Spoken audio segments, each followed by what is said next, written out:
कहानी के शुरू में हम एक छोटी लड़की को देखते हैं जो कि एक लेटर पर कुछ लिख रही थी। जिसके बाद वो अपने घर से बाहर आती है और पश्चिम दिशा की ओर देखते हुए सूरज निकलने का इंतजार करने लगती है। और जैसे ही सूरज निकलता है और उसकी रोशनी उस पर पड़ती है वो जलने लग जाती है और वहीं पर मर जाती है। दरअसल वो एक वैम्पायर थी जो उस लेटर में ये लिख रही थी कि वो ना कभी बदलने वाली है और ना ही कभी बड़ी होने वाली है, इसलिए वो अब मरने जा रही है। अब कहानी चली जाती है आगे, जिसमें हम देखते हैं कि दिन के समय में पूरी दुनिया में कोई भी वैम्पायर या फिर इंसान बाहर नहीं दिखाई देता और सारी दुनिया सुनसान पड़ी होती है। ये सब इसीलिए हुआ होता है क्योंकि 10 साल पहले एक इन्फेक्टेड चमगादड़ की वजह से सारी दुनिया में एक खतरनाक प्लेग जैसी बीमारी फैल गई और उससे इन्फेक्टेड होकर लोग वैम्पायर्स में बदलने लगे। अपनी भूख मिटाने के लिए ये वैम्पायर सिर्फ इंसानों का खून पिया करते थे और खून के लिए उन्हें इंसानों का शिकार करना पड़ता था, इसलिए इंसानों की तादाद बहुत तेजी से घट रही थी और बस 5% ही इंसान दुनिया में बचे हुए होते हैं। ये वैम्पायर सूरज की रोशनी से भी दूर रहते थे क्योंकि अगर वो सूरज की रोशनी में बाहर निकलते तो वो जलकर मर जाते थे। इसीलिए दुनिया के ज्यादातर वैम्पायर्स रात को ही अपना काम करते थे। अगर उन्हें दिन के समय में कहीं पर भी जाना होता था तो अपनी गाड़ी में ऐसी मॉडिफिकेशन कराते थे जिसे वो डे प्रोटेक्शन सिस्टम कहते थे, जिससे सूरज की रोशनी अंदर नहीं आ पाती थी और वो रोशनी से प्रोटेक्ट हो पाते थे। वैम्पायर्स की दुनिया के साइंटिस्टों का मानना था कि अब दुनिया में सिर्फ 5% ही इंसान बचे हैं और वो भी कुछ दिनों के बाद खत्म हो जाएंगे और उसके बाद वैम्पायर्स का अस्तित्व भी इस दुनिया से खत्म हो जाएगा। इसलिए अगर उन्हें वैम्पायर्स की आबादी का अस्तित्व बचाना है तो उन्हें जल्द से जल्द इंसानी खून का अल्टरनेटिव ढूंढना होगा। इसलिए शहर के सबसे अमीर आदमी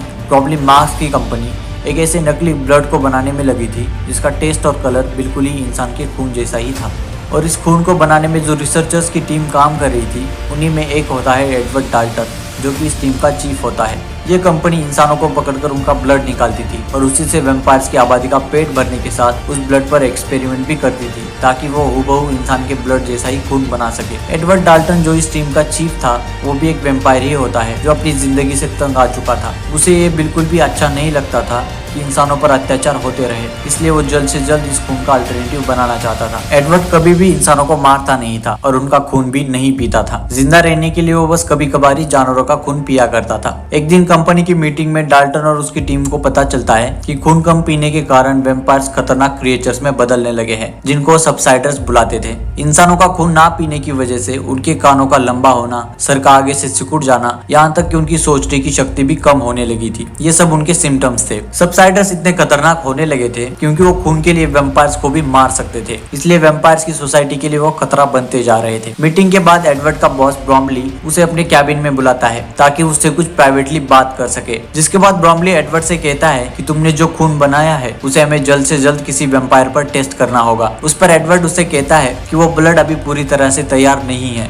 जिस वजह से उसे किसी भी वैम्पायर पर टेस्ट करना खतरनाक हो सकता है। लेकिन ब्रॉमली उसकी एक भी नहीं सुनता और उसे मजबूरन एक वैम्पायर पर टेस्ट करने के लिए राजी होना पड़ता है। जिसके बाद एडवर्ड और उसकी टीम टेस्ट करना शुरू करती है जिसे ब्रॉमली और कुछ ऑफिसर्स एक विंडो से देख रहे होते हैं। एडवर्ड उस नकली ब्लड के सब्स्टिट्यूट को उस वैम्पायर में इंजेक्ट करता है जिससे उस वैम्पायर को कुछ समय के लिए अच्छा महसूस होता है। लेकिन जब पूरा सब्स्टिट्यूट उसके अंदर इंजेक्ट हो जाता है उसके बाद वैम्पायर का टेम्परेचर बढ़ने लगता है और वो उल्टी कर देता है एंड उसकी बॉडी भी चेंज होने लगती है, जिस वजह से उसके शरीर में छाले पड़ने लगते हैं और वो बेकाबू होने लगता है। लेकिन रिसर्चर्स उसको तुरंत ही पकड़ लेते हैं और उस पर काबू पाने के लिए उसे इंजेक्शन की मदद से एपिमॉन नाम की दवा दे देते हैं जिससे उसका हिलना डुलना बंद हो जाता है। लेकिन उसके तुरंत बाद ही उसका शरीर ब्लास्ट कर जाता है और सारी तरफ बस खून ही खून फैल जाता है। जिसके बाद एडवर्ड का एक्सपेरिमेंट फेल हो जाने की वजह से वो निराश होकर अपने घर के लिए निकल जाता है। अब जब रात को एडवर्ड घर जा रहा था तभी वो शीशे में अपने कानों को देखता है जो बड़े होने लगे थे, बिल्कुल वैसे ही जैसा मीटिंग में क्रिएचर के बारे में बता रहे थे। उसका ध्यान दूसरी तरफ होने की वजह से उसकी गाड़ी का एक्सीडेंट हो जाता है जिसमें उसका तो कुछ नहीं होता पर दूसरी गाड़ी को बुरी तरह से टक्कर लगती है, जिस वजह से वो गाड़ी साइड के सेफ्टी नेट से जाकर टकरा जाती है। एडवर्ड उस गाड़ी को जैसे ही देखने जाता है तभी उसके हाथ पर एक तीर आकर लगता है जो कि ऑड्री नाम की एक लड़की ने चलाया था। लेकिन उस तीर से एडवर्ड को कुछ भी नहीं होता। ये देख वो समझ जाती है कि वो एक वैम्पायर है। लेकिन तभी वहाँ पर पुलिस की गाड़ी को आता देख एडवर्ड ऑड्री और उसके साथियों को अपनी गाड़ी में छुपने के लिए कहता है। एडवर्ड के बहुत रिक्वेस्ट करने के बाद वो लोग गाड़ी में बैठने के लिए राजी हो जाते हैं। जिसके बाद एडवर्ड उन्हें अपनी कार में बिठाकर डे सिस्टम ऑन कर देता है जिससे कि बाहर से कार के भीतर का कुछ भी नहीं दिखाई देता। तभी वहाँ पर पुलिस आ जाती है जो कि इन्हीं इंसानों को ढूंढ रही थी ताकि वो उनसे ब्लड हासिल कर सके, लेकिन एडवर्ड उन्हें गलत दिशा बताकर वहाँ से भेज देता है, जिसके बाद ऑड्री उसे बर्थडे विश करके वहाँ से चली जाती है, क्योंकि वो जब कार में बैठी थी तभी उसने एडवर्ड का आईडी कार्ड देख लिया था जिस पर उसका एड्रेस और उसकी डेट ऑफ बर्थ लिखी थी। उसके बाद एडवर्ड अपने घर आता है तो उसका छोटा भाई भी घर पर आ जाता है जिसका नाम फ्रैंकी था, जो कि एडवर्ड का बर्थडे सेलिब्रेट करने आया था। दरअसल फ्रैंकी मिलिट्री में होता है जो कि इंसानों का शिकार करता था और उन्हें एडवर्ड की कंपनी में भेजता था ताकि उनसे खून हासिल हो सके। फ्रैंकी एडवर्ड का बर्थडे सेलिब्रेट करने के लिए एक प्योर इंसानी खून की बोतल लेकर आता है, लेकिन एडवर्ड उसे पीने से मना कर देता है। इसी बात को लेकर उन दोनों में बहस होने लगती है और गुस्से में आकर फ्रैंकी खून की बोतल को दीवार पर फेंक देता है, जिससे सारा खून दीवार पर लग जाता है और तभी वहाँ पर उस खून को सूंघते हुए एक सबसाइडर घर में घुस जाता है और खून को दीवार पर से चाटने लगता है। तब तक फ्रैंकी खुद को बचाने के लिए एक चाकू उठा लेता है क्योंकि ये सबसाइडर्स वैम्पायर्स को भी मार सकते थे, लेकिन तभी वो क्रिएचर उन पर हमला कर देता है। बड़ी मशक्कत के बाद फ्रैंकी उस क्रिएचर को मार डालता है, जिसके कुछ समय के बाद पुलिस वहाँ पर छानबीन करने आती है। तभी उनमें से एक ऑफिसर को एक अंगूठी मिलती है जिससे पता चलता है कि वो सबसाइडर एडवर्ड के ही इलाके का एक माली होता है। उसके जिस्म पर कुछ निशान भी थे जिसे देखकर पता चलता है कि वो खून ना मिलने की वजह से अपना ही खून पी रहा था, जिसके 2 हफ्तों के बाद वो सबसाइडर में बदल गया। अब सबके जाने के बाद ऑड्री एडवर्ड के घर आती है, क्योंकि वो जब गाड़ी पे बैठी थी तभी उसने एडवर्ड का एड्रेस देख लिया था। ऑड्री एडवर्ड के पास मदद मांगने आई होती है क्योंकि एडवर्ड एक खून का रिसर्चर होता है और उसे वो ईमानदार लगता है। ऑड्री उसे एक जगह का पता देकर वहाँ से चली जाती है क्योंकि ऑड्री के पास इस बात का सोल्यूशन था जिससे वो इस दुनिया में फैली बीमारी को ठीक कर सकती थी, जिससे सब इंसान वैम्पायर्स बने थे। अगले दिन एडवर्ड का बॉस ब्रॉमली एडवर्ड से कहता है कि अब नकली खून बनाने का कोई भी फायदा नहीं है, क्योंकि जो अमीर वैम्पायर्स है वो असली खून ही चाहते हैं और इसके लिए वो अच्छी खासी रकम भी देने के लिए तैयार है। एडवर्ड ब्रॉमली की बात सुनकर ये सोचने लगता है कि इसका प्लान तो नकली खून बनाकर इंसानों को बचाने का था। इस बात से गुस्सा होकर वो ऑड्री के दिए गए पते पर जाता है, जहाँ पर ऑड्री पहले से ही उसका इंतजार कर रही होती है। वहाँ पर ऑड्री उसे लियोनेल से मिलाती है जो कि पहले एक वैम्पायर था और अब एक इंसान बन चुका है। ये लोग आपस में बात कर ही रहे होते हैं, तभी वहाँ पर एडवर्ड का भाई फ्रैंकी आ जाता है और इन दोनों इंसानों को पकड़ लेता है, क्योंकि जब ऑड्री एडवर्ड के पास आई थी तभी उनकी सारी बातें फ्रैंकी ने चुपके से सुन ली थी। थोड़ी ही देर में मिलिट्री के लोग उनकी तरफ आते हैं, जिसे देख वो फ्रैंकी पर हमला करके उसे बेहोश कर देते हैं। वो सब वहाँ से निकलने ही वाले होते हैं, लेकिन तभी मिलिट्री के लोग लियोनेल की गाड़ी को तबाह कर देते हैं। इसीलिए एडवर्ड उन्हें अपनी गाड़ी में बैठने के लिए कहता है और वहाँ से भागने लगते हैं, लेकिन मिलिट्री के लोग उनके पीछे लगे होते हैं। जैसे तैसे वो उनसे पीछा छुड़ा लेते हैं और भागने में कामयाब हो जाते हैं, जिसके बाद वो एक नदी के किनारे रुक जाते हैं। वहाँ पर लियोनेल एडवर्ड को वो वैम्पायर से इंसान कैसे बना इसकी कहानी बताने लगता है, जिसमें वो बताता है कि वो पहले एक मैकेनिक था जिसमें वो वैम्पायर्स की गाड़ियों में डे प्रोटेक्शन सिस्टम लगाने का काम करता था और शहर में पहली शॉप उसी की थी। इसके बाद वो कहता है, एक दिन में जब दिन के समय में ऐसे ही सफर पर जा रहा था तभी मेरा ध्यान गलती से हटने की वजह से मेरी गाड़ी रिवर फैन से टकरा गई और मैं गाड़ी से बाहर आकर नदी में गिर गया था और पानी में गिरने से पहले मुझ में आग लग गई थी और उसके बाद में जब पानी से बाहर आया तब मुझ पर सूरज की रोशनी बिल्कुल भी असर नहीं कर रही थी और तभी मुझे समझ आया कि मैं अब आम इंसान बन गया था। जिसके कुछ समय के बाद वो एक जगह पर जाते हैं। ये जगह दरअसल ऑड्री के मॉम डैड की थी, जहाँ पर वो अंगूर से शराब बनाने का काम करते थे। जिसके कुछ समय के बाद ही एडवर्ड लियोनेल का ब्लड टेस्ट करता है ताकि वो जान पाए सूरज में जलने की वजह से उसके ब्लड में क्या क्या चेंजेस आए थे। टेस्ट करने के बाद एडवर्ड समझ जाता है कि वैम्पायर्स को बस सूरज की रोशनी ही ठीक कर सकती है। दूसरी तरफ इंसानों की तादाद कम होने के कारण कंपनी को इंसान नहीं मिल पा रहे थे और इस वजह से खून की सप्लाई भी कम हो रही थी और यही कारण था कि कॉफी शॉप पर पहले कॉफी में 20% ब्लड मिलाकर दिया जाता था, वो घटकर 5% हो गया था, जिस वजह से वैम्पायर्स में गुस्सा काफी बढ़ने लगा था और उनका अपने आप से काबू भी हटने लगा था और वो खून के लिए एक दूसरे से लड़ने लगे थे। जिसके बाद हम एक गाड़ी के अंदर एक लड़की और एक आदमी को देखते हैं जो कि ऑड्री के दोस्त थे। वो खाना पानी लेने के लिए शहर जा रहे थे, लेकिन तभी रास्ते में वैम्पायर सोल्जर्स उन्हें पकड़ लेते हैं जो कि कंपनी के लिए इंसानों का शिकार करने का काम करते थे ताकि उनसे खून हासिल हो सके। उनके पकड़े जाने के बाद ऑड्री समझ जाती है कि ये सोल्जर्स उन तक भी पहुंच सकते हैं, इसीलिए वो अपने साथियों को दूसरी जगह पर शिफ्ट कर देती है और खुद वहीं पर एडवर्ड के साथ रुक जाती है और उनके साथ लियोनेल भी वहाँ पर रुक जाता है ताकि वो एडवर्ड के एक्सपेरिमेंट में शामिल हो सके। कुछ देर के बाद एक्सपेरिमेंट शुरू होता है जिसमें एडवर्ड बिल्कुल उस आदमी की तरह अपने साथ करना चाहता था, इसलिए वो एक वेट चादर को अपने ऊपर ढक लेता है जिससे कि वो गीला हो जाता है और उसके बाद टैंक को ओपन करते हैं जिससे सूरज की रोशनी उस पर पड़ती है और इस वजह से उसका शरीर जलने लग जाता है और फिर एयर एक्सट्रैक्टर यानी कि हवा निकालने वाली मशीन से वो लोग आग को बुझा देते हैं। ऐसे ही वो 3 बार करते हैं जिसपे से वो 2 बार फेल हो जाते हैं, लेकिन आखिर में वो सक्सेसफुल हो जाते हैं जिससे अब एडवर्ड भी आम इंसान बन गया था। उसका एक्सपेरिमेंट कामयाब हो जाता है। वो एक्सपेरिमेंट की खुशियां मना ही रहे होते हैं, लेकिन तभी वहाँ पर वैम्पायर सोल्जर्स आ जाते हैं, बट उन्हें वहाँ पर कोई भी नहीं मिलता क्योंकि ऑड्री के बाकी के सारे साथी दूसरी जगह पर शिफ्ट हो चुके थे और ऑड्री लियोनेल एंड एडवर्ड एक अंगूर के शराब के टैंक में छुप गए थे। और दूसरी तरफ ऑड्री के कुछ साथियों को जो सोल्जर्स पकड़ के ले गए थे, उनमें एक लड़की भी थी जो कि और कोई नहीं बल्कि ब्रॉमली की बेटी थी, जो अपने डैड को छोड़कर आई थी क्योंकि वो वेम्पायर नहीं बनना चाहती थी बल्कि नॉर्मल इंसानों की तरह ही जिंदगी गुजारना चाहती थी। लेकिन अब ब्रॉमली की बेटी उसके पास आ चुकी होती है और उसे वो किसी भी कीमत पर खोना नहीं चाहता। इसीलिए वो एडवर्ड के भाई फ्रैंकी को एक ऑर्डर देता है जिसमें वो उसे कहता है कि मेरी बेटी को काटकर वेम्पायर में टर्न कर दो ताकि वो मेरे साथ रह सके और वो अमर हो जाए। और उसके कुछ देर बाद ही फ्रैंकी उस लड़की को काटकर वेम्पायर बना देता है, जिसके बाद वो लड़की वेम्पायर तो बन जाती है लेकिन इंसानी खून पीने के लिए बिल्कुल भी तैयार नहीं होती है और अपने ही जिस्म से खून पीने लगती है। दूसरी तरफ शहर में खून की सप्लाई बंद होने की वजह से वेम्पायर का सबसाइडर्स में बदलना शुरू हो गया था। वो सबसाइडर्स वेम्पायर्स पर भी हमला करने लगे थे, जिसके बाद शहर में सैनिकी कानून लागू कर दिया जाता है जिसमें सोल्जर्स को ऑर्डर दिया जाता है कि सबसाइडर्स को मार दिया जाए। जिसके बाद इन सबसाइडर्स को सूरज की रोशनी में ले जाया जाता है। जैसे ही सूरज की रोशनी उन पर पड़ती है वो जलकर मरने लग जाते हैं। और इन्हीं सबसाइडर में ब्रॉमली की बेटी भी थी जिसको फ्रैंकी ने काटकर वेम्पायर बना दिया था। उसका ये हाल देखकर फ्रैंकी को बहुत ही शर्मिंदगी महसूस होती है क्योंकि उसने उसके साथ बिल्कुल भी अच्छा नहीं किया था। दूसरी तरफ हम देखते हैं कि एडवर्ड और उसके साथी वहाँ पर जाते हैं जहाँ पर उन्होंने अपने लोगों को शिफ्ट किया था ताकि वो वहाँ पर सेफ रह सके, लेकिन वो बेचारे पहले से ही वेम्पायर्स का शिकार हो चुके थे। ये सब देखकर ऑड्री को बहुत दुख पहुंचता है। जिसके बाद एडवर्ड अपने भरोसेमंद आदमी के पास जाने का डिसाइड करता है जिसका नाम क्रिस्टोफर होता है, जो कि उसी के साथ नकली ब्लड की रिसर्च पर काम कर रहा था। और उसके कुछ देर बाद ही एडवर्ड और उसके साथी क्रिस्टोफर के पास चले जाते हैं। क्रिस्टोफर जैसे ही एडवर्ड को इंसान बना देखता है वो हैरान हो जाता है। वो लोग आपस में बात कर ही रहे होते हैं लेकिन तभी वहाँ पर वेम्पायर सोल्जर्स आ जाते हैं जो कि ऑड्री पर हमला कर उसे बेहोश कर देते हैं और उसे अपने साथ ले जाते हैं। दरअसल इन सोल्जर्स को क्रिस्टोफर ने ही बुलाया था क्योंकि उसने नकली ब्लड बनाने की खोज कर ली थी और वो ये नहीं चाहता था कि इस बात का अवार्ड किसी और को मिले, यानी कि उसने एडवर्ड को धोखा दे दिया था। दूसरी तरफ एडवर्ड और लियोनेल वहाँ से भागकर एक सुनसान बिल्डिंग में जाकर छुप जाते हैं, लेकिन तभी वहाँ पर एक सबसाइडर आ जाता है जिसे कि एडवर्ड का भाई फ्रैंकी मार देता है क्योंकि वो इन दोनों का पीछा करते हुए वहाँ तक आ गया था। फ्रैंकी पहले तो एडवर्ड को इंसान बना देख चौंक जाता है और कहता है कि वो एडवर्ड को मरता हुआ नहीं देख सकता था, इसीलिए उसने उसे वेम्पायर में टर्न किया था। लेकिन अब वो अपनी गलती की माफी मांगता है और इन सब में उनका साथ देना चाहता है। लेकिन लियोनेल जैसे ही उसके पास आता है उसे खून पीने की तलब होती है क्योंकि उसने काफी समय से खून नहीं पिया था, जिस वजह से वो लियोनेल पर अटैक कर देता है। लेकिन तभी एडवर्ड उसे धक्का देकर उसे लियोनेल से दूर कर देता है, जिसके बाद फ्रैंकी को शूट करने ही वाला होता है लेकिन कुछ नोटिस करने के बाद वो रुक जाता है। इसके कुछ समय के बाद एडवर्ड कंपनी की बिल्डिंग में एंटर करता है। वहाँ पर वो देखता है कि ऑड्री का हाथ काटकर ब्रॉमली उसका खून पी रहा था। वहाँ पर एडवर्ड कहता है कि वो सारी बातों के लिए दुखी है और वो फिर से वेम्पायर बनना चाहता है। ये सब बातें सुनकर ऑड्री को लगता है कि एडवर्ड उन्हें धोखा दे रहा है। इसके बाद ब्रॉमली उसे कहता है कि उसे सब्स्टिट्यूट मिल गया है और उसे एडवर्ड की कोई भी जरूरत नहीं है और वो एडवर्ड को बुज़दिल कहता है, जिस पर एडवर्ड कहता है कि बुज़दिल तो तुम हो क्योंकि खुद की बेटी को वेम्पायर में टर्न नहीं कर सके। इस बात से ब्रॉमली को गुस्सा आ जाता है और वो एडवर्ड को काट लेता है, लेकिन एडवर्ड कोई भी रिएक्शन नहीं देता क्योंकि यही उसका प्लान था। क्योंकि जब फ्रैंकी ने लियोनेल को काटा था तब वो भी इंसान बन गया था। तभी एडवर्ड समझ गया था कि जो लोग वेम्पायर से इंसान बने हैं उन्हीं का खून वेम्पायर को इंसान बना सकता है। जिसके थोड़ी देर बाद ब्रॉमली इंसान में बदलने लगता है, लेकिन तभी ब्रॉमली सिक्योरिटी अलार्म प्रेस कर देता है, जिसकी थोड़ी ही देर में आर्मी ट्रक्स वहाँ पर आ जाते हैं। जैसे ही सोल्जर लिफ्ट का गेट ओपन करते हैं वो देखते हैं कि ब्रॉमली एक इंसान बन गया है और वो चेयर पर बंधा हुआ है। उन सोल्जर्स ने काफी टाइम से खून नहीं पिया होता है और इंसान को देख उनका खुद पर से काबू हट जाता है और वो ब्रॉमली पर अटैक कर देते हैं और उसका खून पीने लगते हैं। इसी दौरान ऑड्री और एडवर्ड कुछ हथियार लेकर बिल्डिंग से नीचे आते हैं और वो वहाँ से निकलने ही वाले होते हैं, लेकिन तभी वहाँ पर बहुत सारे सोल्जर्स उनका रास्ता रोक देते हैं और इतने में वहाँ पर फ्रैंकी और लियोनेल ग्लास तोड़कर कार से एंट्री करते हैं और उन सोल्जर्स को मारने लगते हैं। लेकिन तभी वहाँ पर हद से ज्यादा सोल्जर्स आ जाते हैं। तभी फ्रैंकी एडवर्ड को कहता है कि तुम यहाँ से चले जाओ, मैं इन्हें संभाल लूंगा। लेकिन वो सारे सोल्जर्स काफी टाइम से भूखे होने के कारण फ्रैंकी पर टूट पड़ते हैं और उसे खाने लगते हैं। ये सब देखकर एडवर्ड को बहुत दुख होता है, लेकिन तभी वहाँ पर सिक्योरिटी वाले वेम्पायर्स आ जाते हैं और ऑड्री को घसीटते हुए अंदर ले जाते हैं। उनका पीछा करते हुए एडवर्ड भी उनके पीछे चला जाता है, जहाँ पर बड़ी मशक्कत के बाद एडवर्ड दो वेम्पायर्स को मार देता है और ऑड्री को बचा लेता है। जिसके बाद वो सिक्योरिटी कैमरा में देखता है कि फ्रैंकी को खाने वाले सोल्जर्स इंसान में बदल रहे हैं और बचे हुए सोल्जर्स ह्यूमन सोल्जर्स पर अटैक करने लगे हैं। इसके बाद ऑड्री और एडवर्ड लॉबी में आ जाते हैं, जहाँ पर बस कुछ ह्यूमन सोल्जर्स ही बचे हुए होते हैं। जिसके बाद क्रिस्टोफर वहाँ पर गन लेकर आ जाता है, जो कि इन सोल्जर्स को शूट कर देता है और उन दोनों को भी शूट करने ही वाला होता है। लेकिन तभी वहाँ पर लियोनेल आ जाता है और क्रिस्टोफर को शूट कर देता है और क्रिस्टोफर वहीं पर मर जाता है। जिसके बाद हम मूवी के एंड में देखते हैं एडवर्ड, ऑड्री और लियोनेल एक मिशन पर निकल जाते हैं कि वो सब वेम्पायर्स को इंसान में बदल देंगे और इसी के साथ मूवी खत्म हो जाती है।